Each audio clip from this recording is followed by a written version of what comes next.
Visual நேயர்களுக்கு வணக்கம். தமிழ் சினிமாவில் காலங்காலமாக ஒரு நிறைய திருட்டு நடந்துக்கிட்டு இருக்கு. இப்போ சமீபத்தில் நடந்த ஒரு திருடனை பற்றி தான் நம்ம பேச போகிறோம். ஜாலியோ ஜிம்கானா இந்த படத்தில் ஒரு மிகப்பெரிய திருட்டு சம்பவம் நடந்திருக்குது. திருட்டுனா பண திருட்டு கிடையாது. ஒருத்தனுடைய மூளையை திருடி இருக்காங்க. மூளையை திருடினா அவனுடைய உழைப்பு, அவனுடைய கற்பனையை திருடி இருக்காங்க. ஆள் யார் மட்டும் சொல்லு. என்ன சம்பவம்னு பார்த்தீங்கன்னா, இந்த படத்துடைய ப்ரெஸ் மீட் வந்து இப்போ சமீபத்தில் நடந்தது. அந்த ப்ரெஸ் மீட்டில் பேசும்போது சக்தி சிதம்பரம் வந்து பேசியிருந்தார். அப்போ தான் வந்து ஒரு விஷயம் வெளியே வந்தது. இந்த படத்துக்கு வந்து திரு ஜெகன் அப்படின்றவர் வந்து பாடல்கள் எழுதியிருக்கிறார். இந்த படத்துடைய எல்லா பாடல்களும் திரு ஜெகன் அப்படின்றவர் எழுதியிருக்கார். ஆனால் சக்தி சிதம்பரம் வந்து அவருடைய பேரை போட்டுட்டு இருக்கிறார். இந்த படத்தில் பாட்டுங்க எழுதுனதெல்லாம் தான் அப்படின்னு சொல்லி பாத்தீங்களா மாமா, எங்க அம்மாவோட அறிவை. இது குறித்து பத்திரிகையாளர்கள்லாம் வந்து சக்தி சிதம்பரம் கிட்ட கேட்டாங்க. இது வந்து நீங்க வந்து ஏன் ஒத்துக்கலன்னு சொல்றா. அப்போ வந்து ஒரு பத்திரிகைக்காரர் சொல்றாரு, சக்தி சிதம்பரத்தை பார்த்து,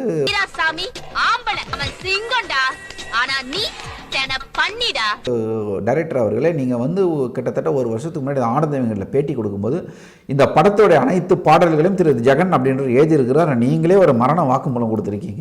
அது வேற வாயி, இது நாரவாயி. அப்படி இருக்கும்போது இப்போ வந்து படத்தில் நான் பேரை போட மாட்டேன், என் பேரை தான் போட்டுக்கோன்னு சொல்லி ஒரு கேவலமான ஒரு புத்தியோடு நீங்கள் வந்து நடந்துட்டு இருக்கீங்களே, இது வந்து தப்பு இல்லையா? இதே தொழிலாத்தான் அலையிறியா நீ? அடுத்தவங்களுடைய மூளையை, அடுத்தவங்களுடைய கற்பனையை திருடுறது வந்து ஒரு மிகப்பெரிய திருட்டு இல்லையான்னு சொல்லிட்டு கேட்கும்போது அவர் வந்து மேடையிலேருந்து எழுந்து ஓடிட்டார்.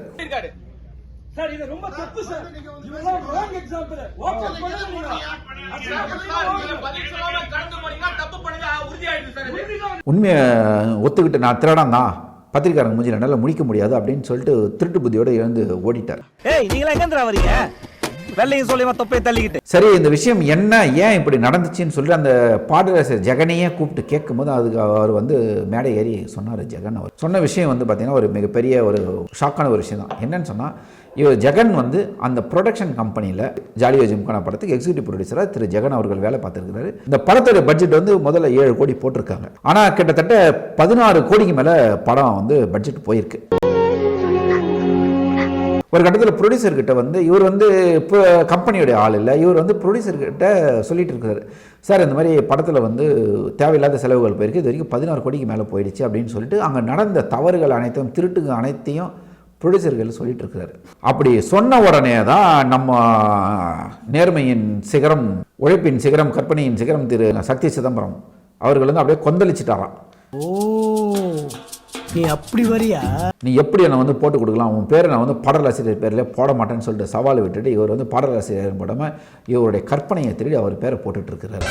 நல்லா வாங்குற பழி. இந்த விஷயம் வந்து வெளியில் தெரிஞ்சு அவர் வந்து சரி நம்மளால் இந்த படம் நிற்கக்கூடாது அப்படின்னு சொல்லிட்டு பெருந்தன்மையோடு விட்டுருக்காரு. யார்? நம்ம பாடலாசிரியர் ஜெகன். நான் அந்த பிரச்சனையை பண்ணா அவர் டிஐக்கு வரமாட்டாரு, படம் ஃபர்ஸ்ட் காப்பி எடுக்க முடியாது, 15 கோடி ரூபாய் செலவு பண்ணிட்டு வந்து பிசினஸ் பிரச்சனைலாம் இருக்கு அப்படின்னு சொல்லிட்டு நான் அமைதியா இருந்தேன்.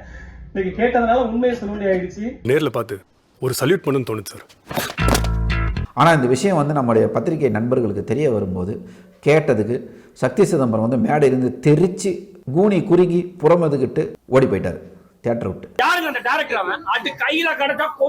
அதனால இனிமேலாவது கொஞ்சம் உஷாராக இருங்க. புதுசாக வர எழுத்தாளர்கள், கதாசிரியர்கள் எல்லாம் இந்த மாதிரி சக்தி சிதம்பரம் மாதிரி திட்டு பசங்க கிட்ட போய் மாட்டிக்காதீங்க. ஐயோ, நீங்க ரொம்ப டேஞ்சர் போல்தே. மேலும் இந்த மாதிரி ஒரு கற்பனை திருடனை இந்த பெப்சி அமைப்பு என்ன போகுது, இயக்குநர்கள் சங்கம் என்ன செய்ய போகுது அப்படின்றதையும் நம்ம பொறுத்திருந்து பார்ப்போம். நல்லா நியாயமா டிஸ்மிஸ் பண்ணிருக்கணும்.